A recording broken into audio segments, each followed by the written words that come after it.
Hello, friends. Jana, Tenneson, Jerry, me, Kathy, here for a Shades of Life conversation. Interestingly, on the 21st of January, which for us on this call and for many we know will be listening afterwards, is the day after the presidential inauguration in the US, which for many of us is rife with all kinds of interesting emotions and thoughts and all of that. And for me, as I've been saying for a very long time in a number of different circles that I'm part of, the question is how to keep moving forward in times that feel more challenged than usual and with a ton of not knowing and uncertainty about what's going to unfold over the next days and weeks and months and possibly even years. So, for my own shades of life sanity, I kind of moved to this place of a number of different sayings or memes that come across my awareness. And one of them today that over the last couple of days, it really has my attention is to be truly radical is to make hope possible rather than despair convincing. And maybe in some ways, I'm needing to convince myself that it is possible to make hope possible and allow that to be a radical act, other than allowing despair to be convincing when it's so easy to go down that rabbit hole. And also when we know that the neuroscience and the behavioral science kind of points us in the direction of paying attention to things that are negative and alarmist and all of that. So it takes some focused effort to stay on the course and the track that personally I want to be focused on over the next little while. So I'll stop there and invite anyone who wants to pick that up and walk with it or go with it to go. And thanks, team, for showing up today for this Shades of Life conversation.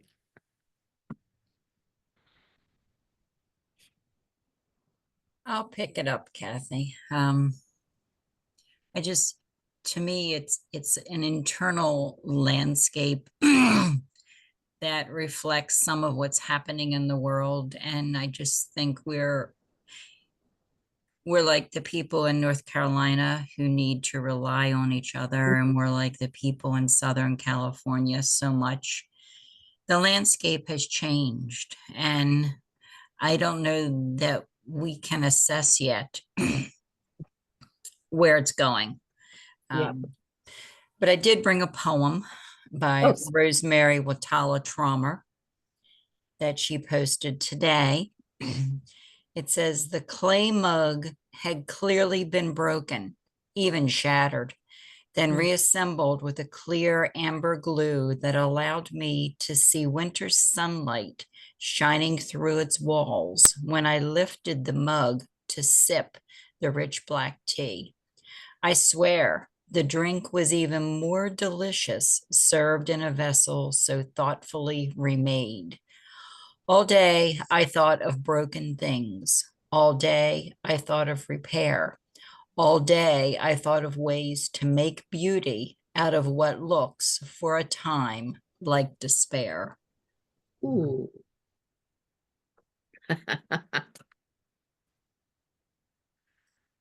That's a lovely tie-in.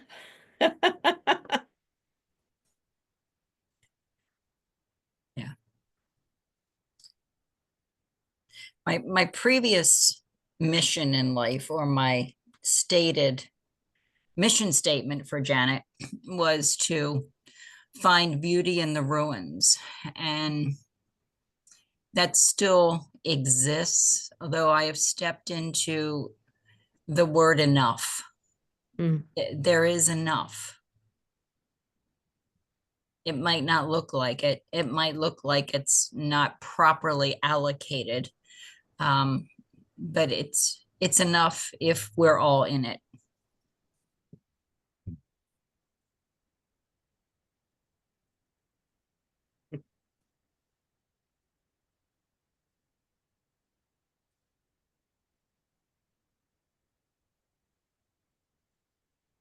Last night I went to bed contemplating the two loops. I, I would love a conversation about, but that's not what's on my mind immediately. Um, on Sunday we had a family gathering, our sort of family Christmas, and everybody was there, all nine of us, and it was a ball. But as I reflected on it a little bit this morning, I it struck me that throughout the day, off and on, the parents and me would make remarks about, you know, what's coming relative to the new administration. And in particular, the two youngest ones, if they would overhear it, would ask a question about that. And my reflection was that our answers were not very, they were inadequate. Hmm. Mostly, I think, because in the time playing games and celebrating and this and that, we didn't really want to go into the kind thing would say we didn't want to go into lengthy explanations. But you know, they were just sort of one-off answers. This morning, after I finished reading the news, um, I do a quick scroll through a Facebook, and um, one of the things that consistently shows up in my Facebook are videos of 60s and 70s bands, because that's my musical proclivity.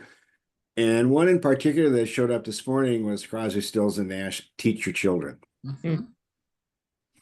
So I listened to it all the way through and got to thinking about what's that song telling me about the next 4 years. And then for the rest of this morning, I've been working on our grandparents' book, doing some editing and a few additions. And I guess what's really sitting with me strongly related to this is my obligation as a grandparent. We're all grandparents, or obligation as parents to help our grandchildren navigate the next 4 years in a good way. Sure, I can go out and I'm happy and will likely be out marching in the streets at some point in time. I think the next 4 years will call for that at some point, or whatever else is necessary to be visible about what I think. But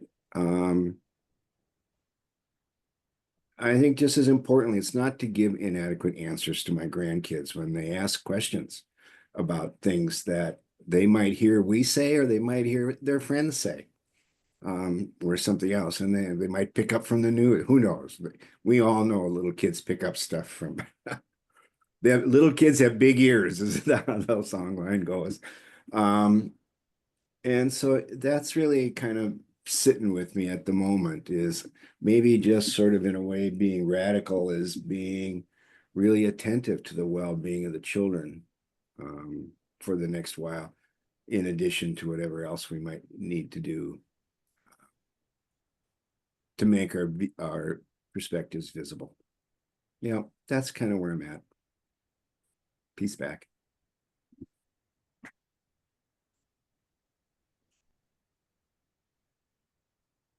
I'll pick up, and I feel like I live in a swirl anyway.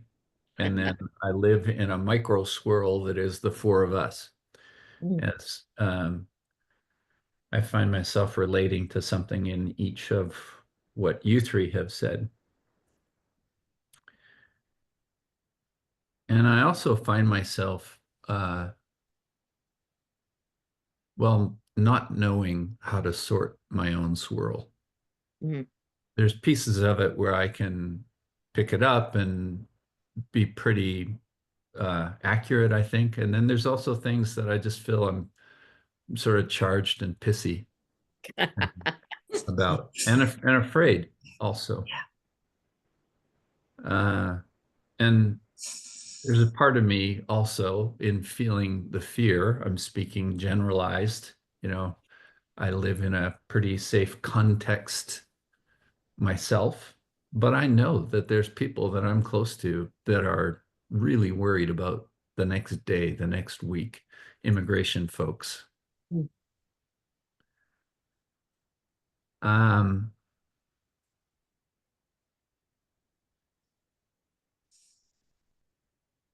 So yeah, trying to sort through some of those things. I think the connection that I make, it builds off of Jerry, what you just said in relation to the grandkids' adequate answers.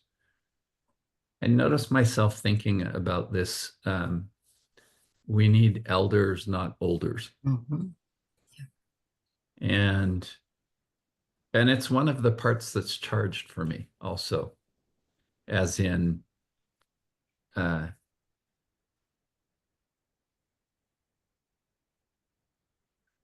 like where the fuck is the wisdom?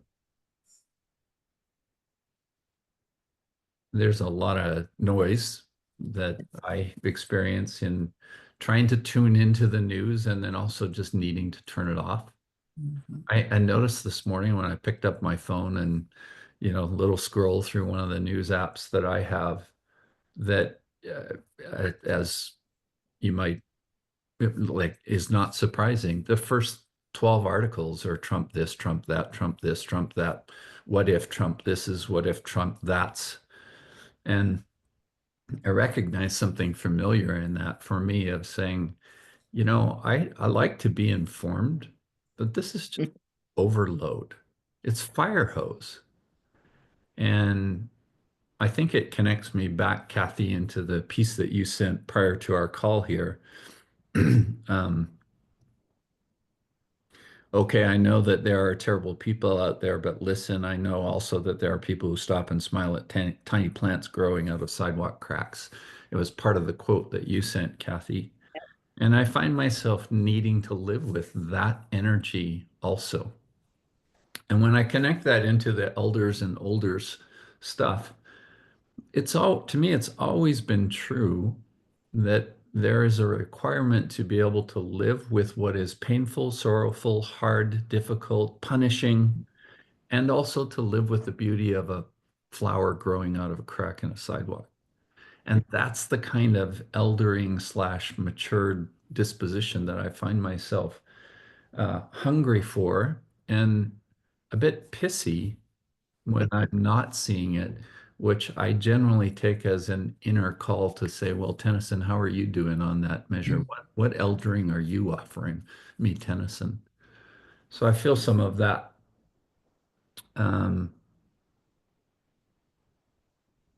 I just came off of a call that was probably parallel to the flower growing in the sidewalk crack. And it was an invitation to meet with a woman named Marlon Diaz. And it was a little podcast thing, and me inviting her to come and record. And her, I loved feeling what she was saying, which I think is some of the, excuse me, some of the maturedness or the eldering. She's not denying stuff that's going on. She lives near Los Angeles, by the way. She's not denying, but she's also insisting on the flowers in the sidewalk crack because these things are real too. So I suppose all of that is some of my thread that I bring into our call as you name a theme, Kathy, and we pick up and play with it.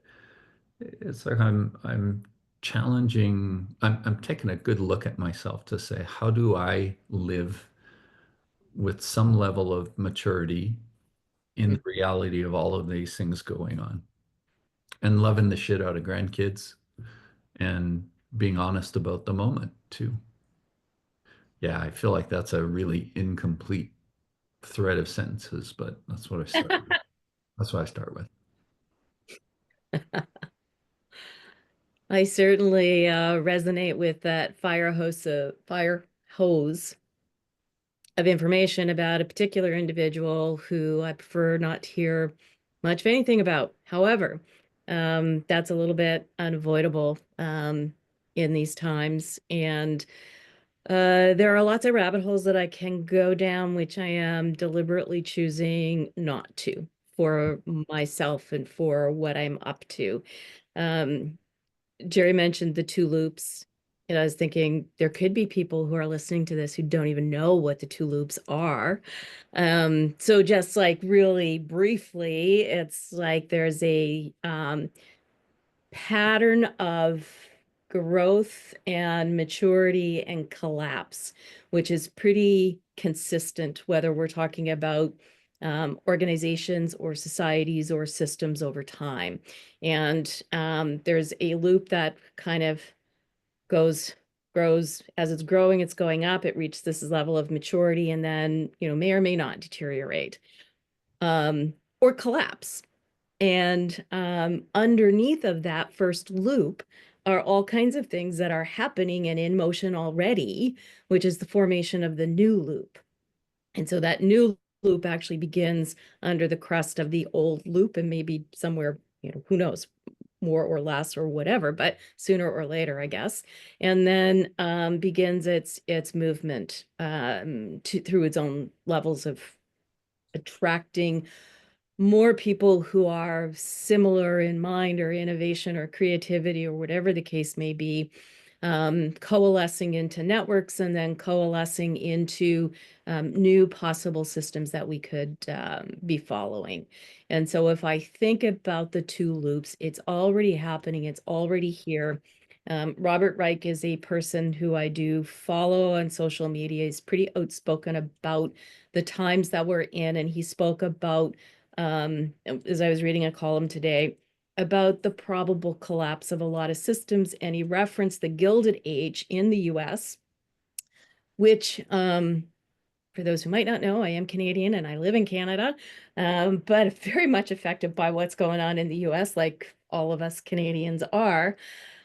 When he talked about the Gilded Age, it was a time in US history when all of these really rich, famous people who have foundations named after them, who are now trying to write or still trying to write some of their legacy, like Carnegie and I don't know, a bunch of other ones, eventually through the overreach, they collapsed the system themselves, and then the next thing emerged. And so I kind of go through, we are actually not even historical patterns, we are in cyclical patterns that continue to persist no matter what time we're in. And I often say, like, probably at that period of time, and for some reason, I often think about the French Revolution and what was happening during that period of time. They didn't think they weren't sophisticated as a culture. They thought they were sophisticated. And so sometimes I kind of go, why is it such a surprise that it's 2025 after all? And how are we in these times? It's like the same way that lots of eras in the past have been in these times, because there's some kind of cyclical pattern that seems to be persistent. So I'm going to go back to what's happening, what's emerging, what can we feed, and in the spirit of eldership and wisdom that Tennyson was mentioning, what are we going to be stewarding over the next little while when we need these islands and oases of reasonableness and kindness and compassion and truth telling, but not lost to whatever truth is emerging in any given moment. So how can we be a little bit of a resting ground for some of those swirls also that Tennyson was mentioning? And then the only other thing that just sort of flashed for me a little bit was, like, when Jerry mentioned about the next 4 years for the children. We're not just talking about the next 4 years, like I think it's kind of puts us in a box when we go, well, it's a term, versus if we're stewarding our grandchildren and passing on whatever wisdom, knowledge, or experience that we have to try to help them in their own navigation of the world, we're really talking about whatever that lifetime is, not a defined span of time. That's all for now. Thanks, people.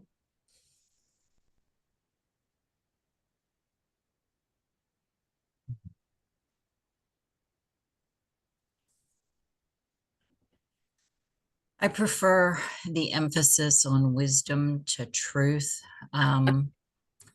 I spent most of the previous 70 years believing there was such a thing as truth, and now I just think it's all tangled up. I've had a song in my head this week, Jerry, done by Sting, that the Russians love their children too. Oh, And I'm at a place that my goal, which is not always achieved, is to be the bridge. Family is very divided. Friends are very divided. And I need the wisdom to speak the truth that's being denied because people get on their horses and they go galloping off. And there's so much pain. And if I can do anything to reach across to sort of pat that down, I can't make it go away. But I feel like that's what is mine to do at this point in time. I don't know that I will march again. I don't know. I don't know. All I know right now is to be centered and to be available. My grandchildren are mostly young adults who were already convinced this was going to happen when Bernie Sanders was kicked out. So I'm walking with them, trying to give them an understanding that this is not the end of the world. There have been similar times, and I believe we have come out better, stronger from having lived through them. So it's trying to find the wisdom is the real challenge.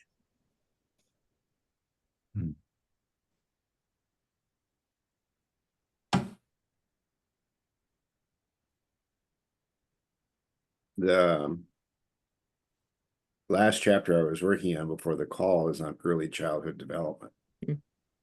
And all kinds of understanding, all kinds of forms of it, what we've learned in the past 10, 20 years about early childhood development. And the role that the impact grandparents can have in that early development is part of what is writing there. And getting back to my thinking of my earlier comments, it's easy to be against something and to say, to grumble and complain about our leaders, whether whomever they are. But I think in the eldership that Tenneson suggested is, what are we for? And it's not, it's so if I make some offhand comment, or my daughters-in-laws or whatever, about current leadership, why? What are we for here? You know, and because that, to me, we want to give, I want to give my grandchildren something to be for: kindness and care and love and understanding. And so it's not that I'm just against it, it's that there's not kindness there, there's not care there, and so let's give the something to be for. I'm perfectly willing to still go out and be very visible about what I'm against. And those times may come yet in the next 3 or 4 years, but at that sort of micro level, because it's not just kindness in terms of some action by a political leader, it's kindness in terms of when your friend is hurting. It's kindness in terms of zipping over to show your neighbor sidewalk. It's a kind of a way of being. And I think now more than ever, it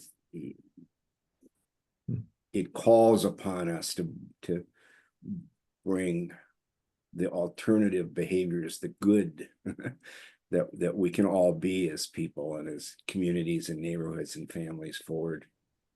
So that's today and the next few days, that's what I'm going to hold on to sustain. And we'll see where it all goes. Peace back. I like the framing of what are you for? And that's, I think, one of those examples, Jerry, of a good elder move It's just a good, wise reframe and a question. And I think that kind of question needs to be asked a lot. We can ask it with empathy and compassion and awareness of suffering or fears, all of that. But something, some simple question like that, I think means a lot. What are you for? When I think of what I'm for, I have to look at some of the surrounding context for me that uh, that are just the life things that I'm in. What am I for in the men's group that I'm a part of tomorrow night, which is a group that started and met 3 or 4 times and is kind of stumbling and fumbling a bit to find its identity. And this week, I invited my sweetheart Dana's son, Andrew, to come and participate. And he doesn't know what he's getting himself into, but I think he just kind of he feels like, oh, yeah, maybe this is a good thing for me. And so I noticed myself thinking about that as I try to uh, introduce him to what that group will look like and how we talk differently or how we listen differently. So it means that in that example, I feel like I'm trying to identify the things that we are for. Andrew, you might find it a bit weird how we sit and wait patiently to talk with one another in a circle way. But I'm trying to say this is a group of men that have wisdom and good questions to offer one another.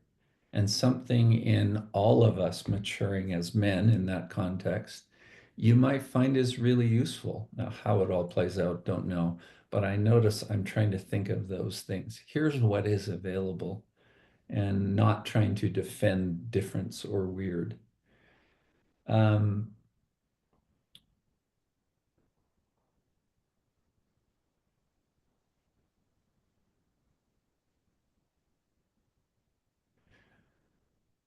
I think I have to do the juxtaposition thing that is in the quote that you sent out, Kathy. And then there's flowers that grow in the sidewalk.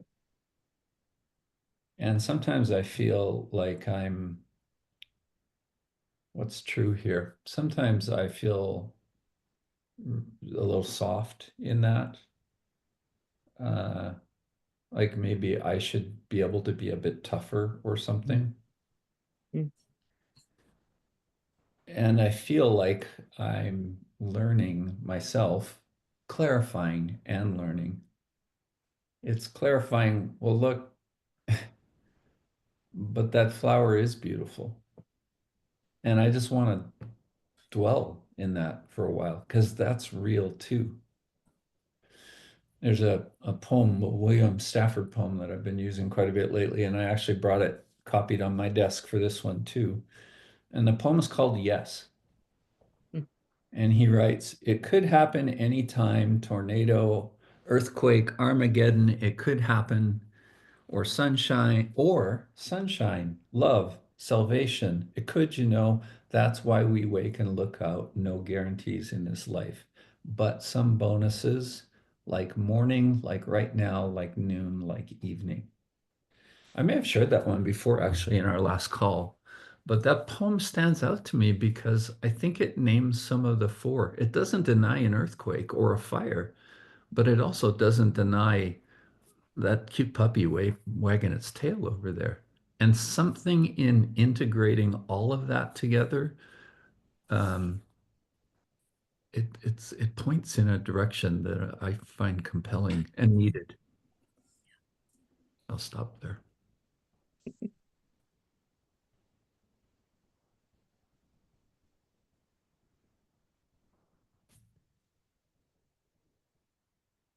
I think this point about awareness of what's going on in the world is important in terms of, being able to say, like, I'm not really looking at the world through rose-colored glasses.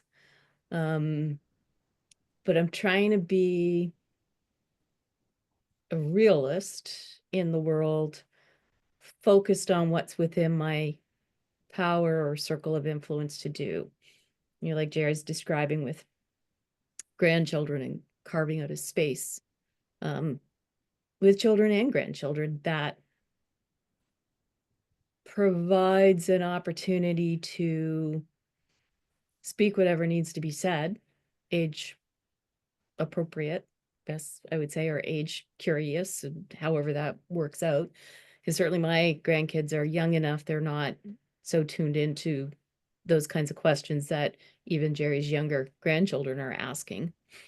But I think I go back to, I'm not going to be invited into the inauguration circle or into the halls of power as we envision them.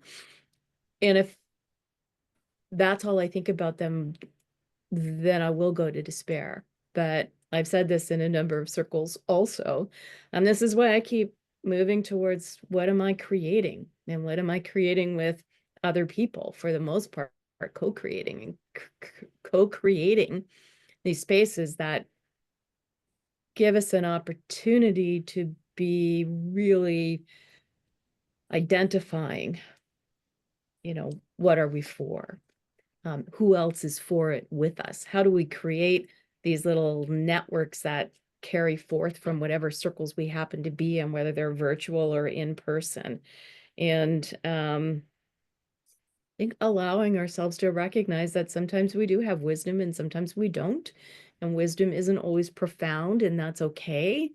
But we all have some lived experiences that are of value to our own journey, and also potentially of value to other people who are needing to hear something beyond doom and despair.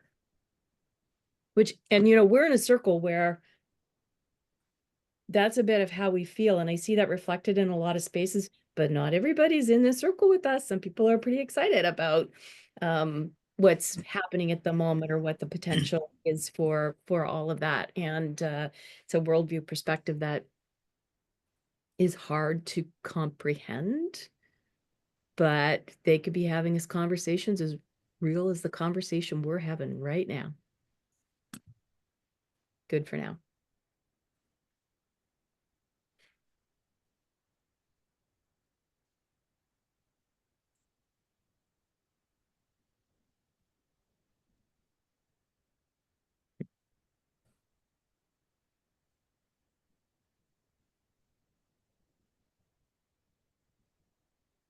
Well, if I may, I might wander back to the two loops for a minute.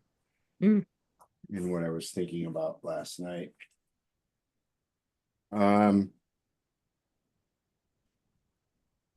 When I teach the two loops, I have a tendency to first to think of them as a long arc, the long arc of some system.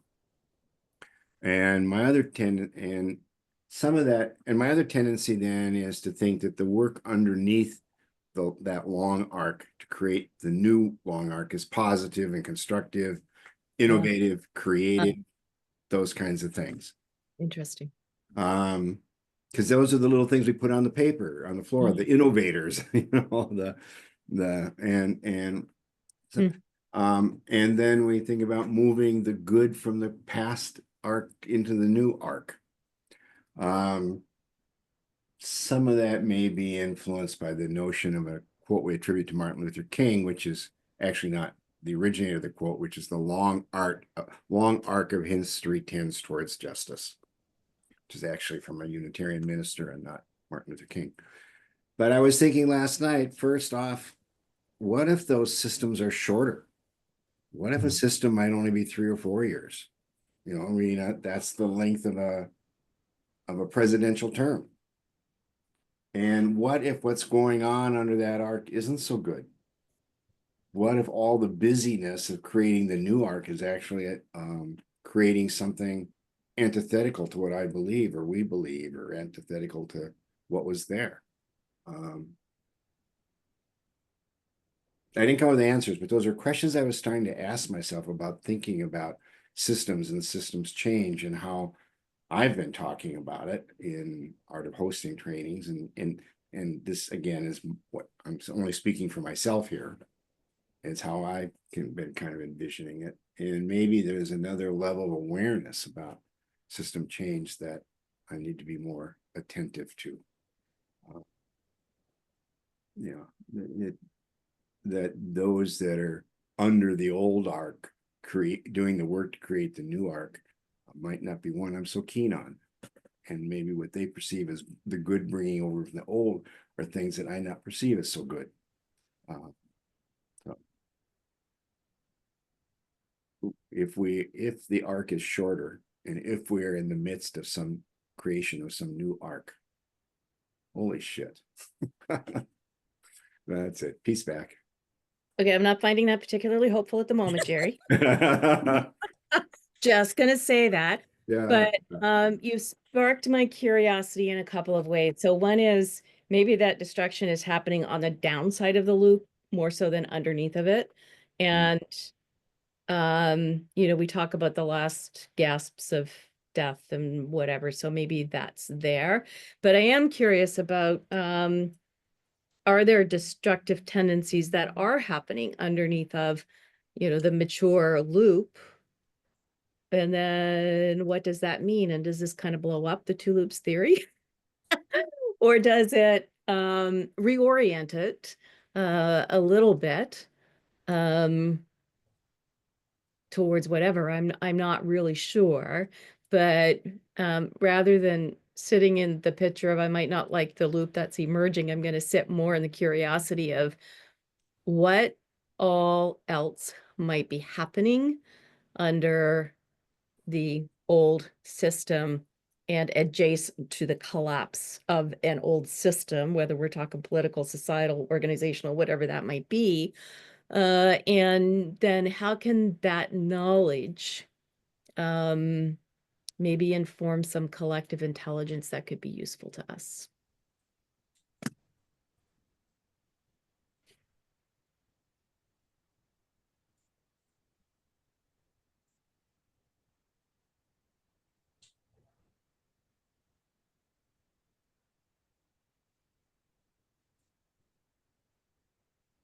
In the swirl that is me, one part of that is that I don't like to be emotionally hijacked. Mm.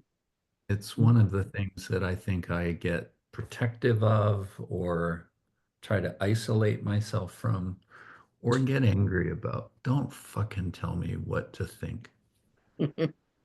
I have that in me.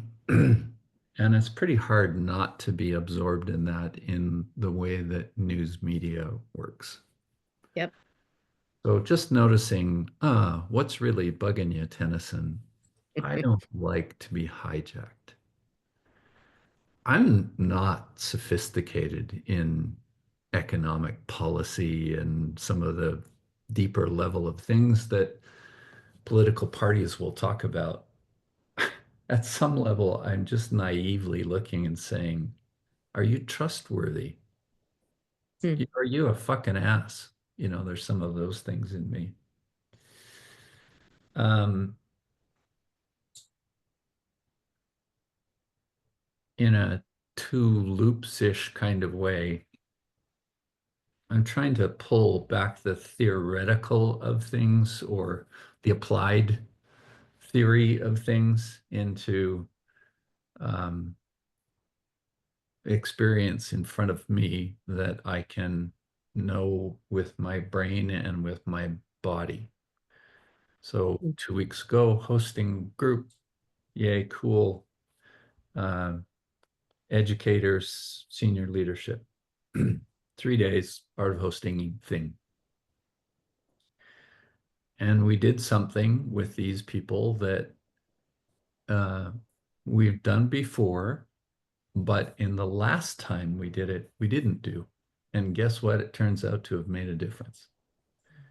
It was that basic check-in process, bring an item, whatever it was that inspires you in your leadership, tell a little story about it. Hmm. I'm putting that in here because when it seems that when I'll keep it here, prioritize relationship, then better learning happens, Mhm. better community happens. And Mhm. I think we can take on hard things and exciting things in a better way. So bring it back to, well, what does that mean in the swirl of things? Prioritize relationship. And in whatever sphere I have, sometimes it is a gig or a client thing, and sometimes it's just me being me in my neighborhood. When I think of grandparents, I have to go back to grandparents. So, or I do go back to grandparents, and I was, I knew all of my grandparents. Yay. And when I was a young boy in my probably, pre-teens, camping with my grandparents, tent trailer, pop-up, trailer tent camping for 2 weeks in the summer in British Columbia. Grandpa, when we were picking up, me and my sister and two cousins, so four of us youngins, and when we're picking up, the job that Grandpa gives us is to pick up any litter and stuff like that on the ground, with the value of leave it better than you found it. Even when we kids complained, I didn't put that there, blah, blah, blah. So I find I'm both needing and wanting to hear the grandparent wisdom. Like, I don't even think of I don't know if my grandpa was really that wise of a guy. He was just like, clean up that stuff. Leave it better than you found it. There's the value. With no discussion needed. I think there is something about the negativity interrupt. So there is the hijack. There is the reality of I stand for kindness. I stand for goodness. I stand for flow. I stand for cooperation. Lots of those things that I think are really important to name. And it also seems like maybe the for version of this is I stand for interrupting toxic patterns. Mhm. That could get a little dicier in its verbiage and everything, but it seems like there's some things to name. This is a problem. I don't wish to support this pattern anymore. I think all of that fits into some category for me, or some maybe question category, like what does it take to be a good human nowadays? Well, I don't I can't even approach the question with too many things in there. I have to back it up to a few of those values, reference points, prioritize relationship, leave it better than you found it, love, and some awareness. I don't like to be emotionally hijacked just because you tell me on the news that this is the thing to worry about. Jesus Mhm. Christ, fuck off and let it be silent. And so one other part that weaves into this for me is I think sometimes, I'm trying to find this in myself. What is the part of me that recognizes things are going to get worse before they get better? Or maybe they need to get worse before they get better. Now, I can play that out on a bigger story and distance it from my body. But if I pull it in closer, it's like I have this relationship with my son right now. He's hurting, man. And as much as my dad heart wants to rescue or fix or undo some things, I have to acknowledge he might go down further. I think he will. He'll go down further before he comes up, and he might not make it out. Mhm. Those are hard things to internalize, but I think they're true and real things also. Short of me kidnapping my son and having him in my sight Mhm. 24/7, there's things I can't do. So I think there's something about internalizing all of that. Mhm. That's a big stew. That's a big swirl, but that's what I got for here. I'll stop there.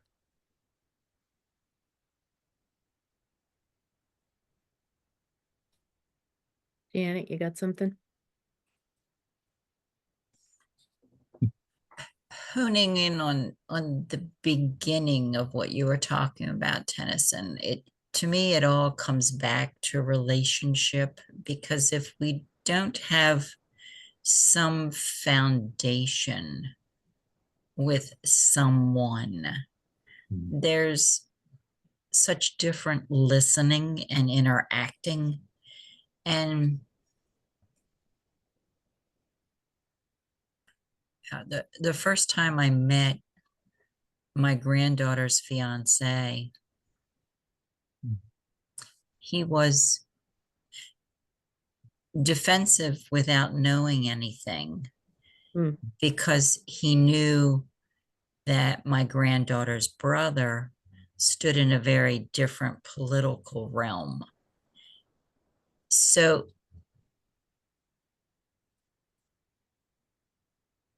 you you can't have, or I can't have, those deep conversations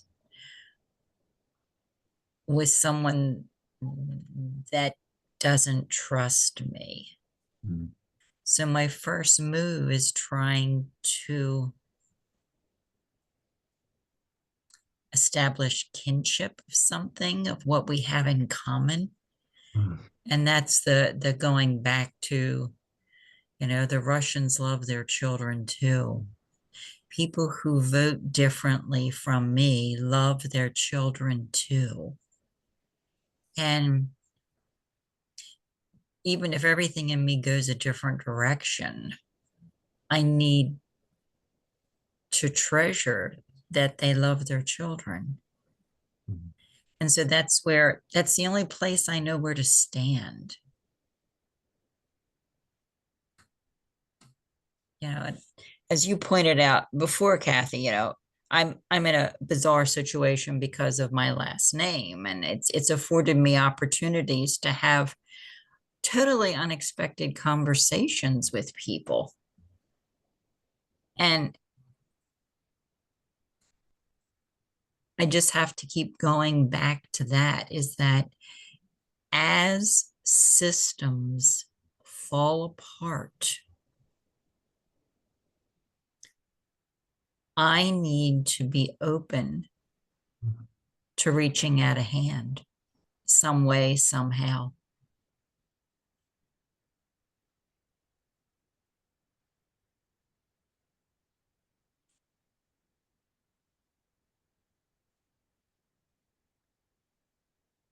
And sometimes it means letting your kid fall down.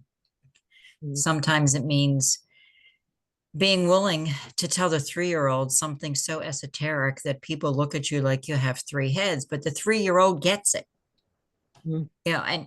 And we only know that in the moment and trusting ourselves. So I'm starting with trusting myself if I want to have other people trust me. Mm.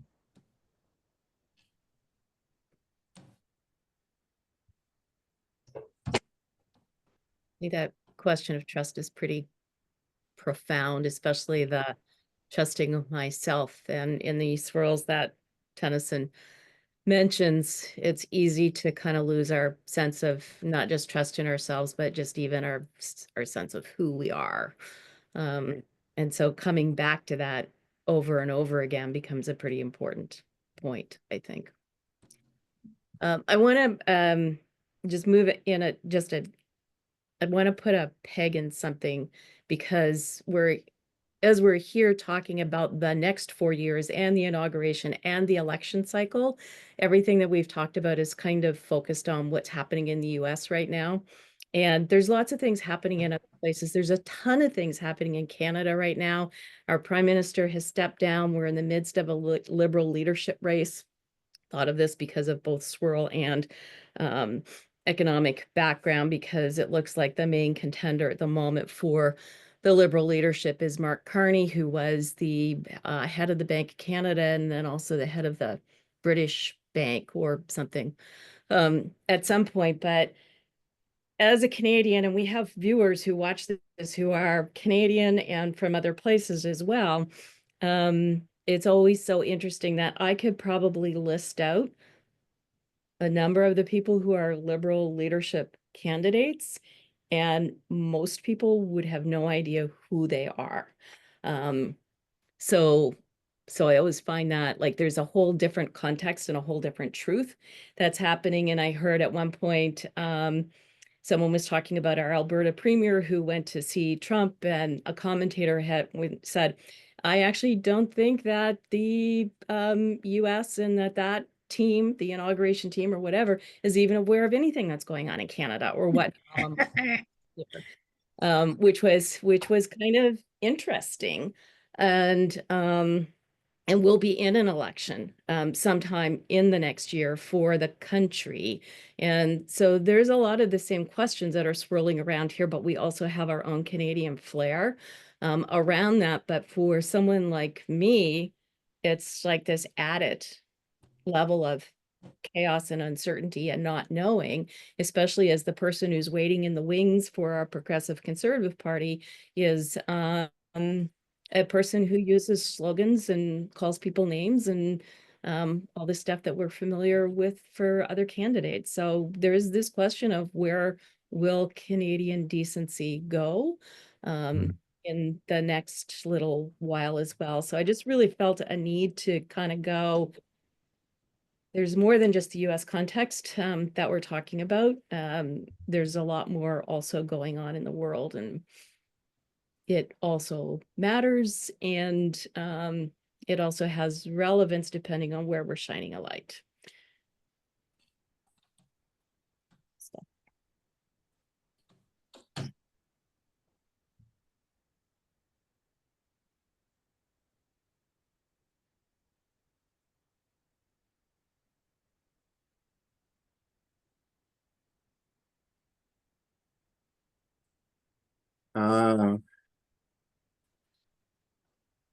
We're nearing the end of our hour, and so I'm going to offer for me kind of a closing thought.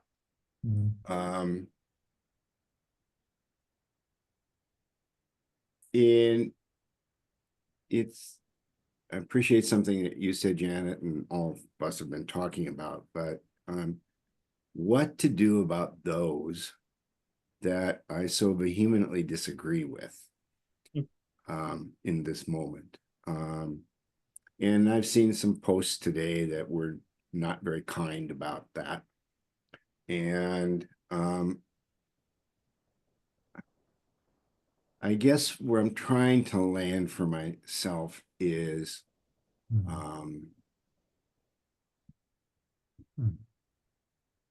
not to wish harm, not to wish meanness or nastiness, not to hope that something bad happens to people.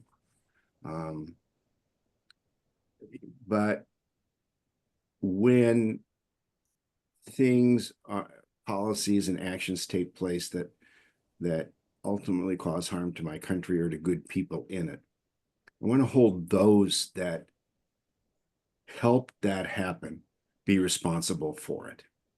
Yeah. I want them to name their responsibility in what's happening here. I want to hold them accountable. I don't wish harm, but I wish accountability.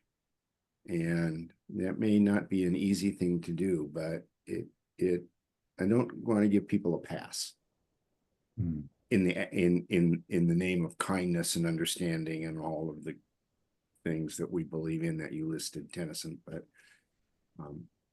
yeah, there's an element here of accountability that sits as my way to sort of deal with the situation. Yeah. Peace back.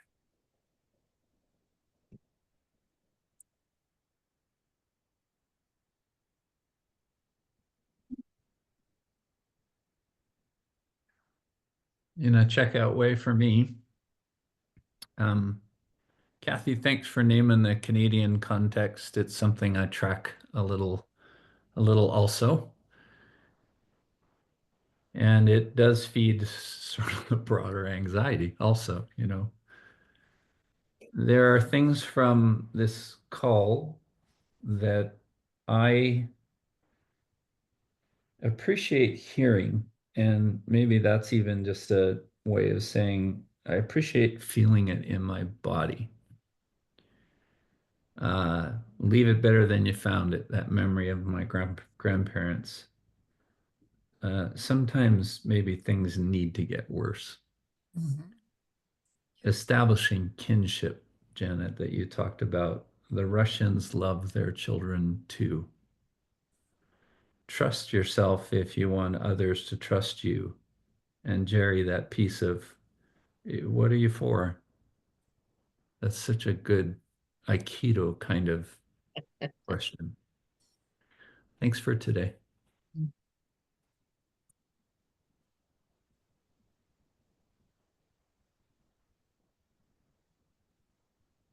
Well, I think the thing that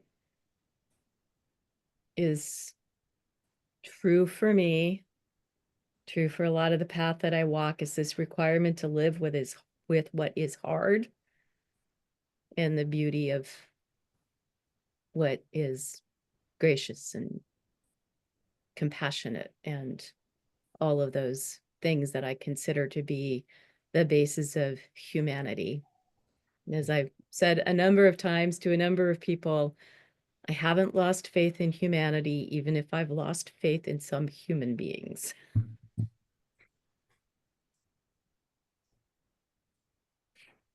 Last word to you, Janet. I need to know the name of the poem by William Stafford because I need to have it near me. It's called Yes. Okay, thank you. Yes, perfect. And we are complete for today. All righty. Thanks, friends.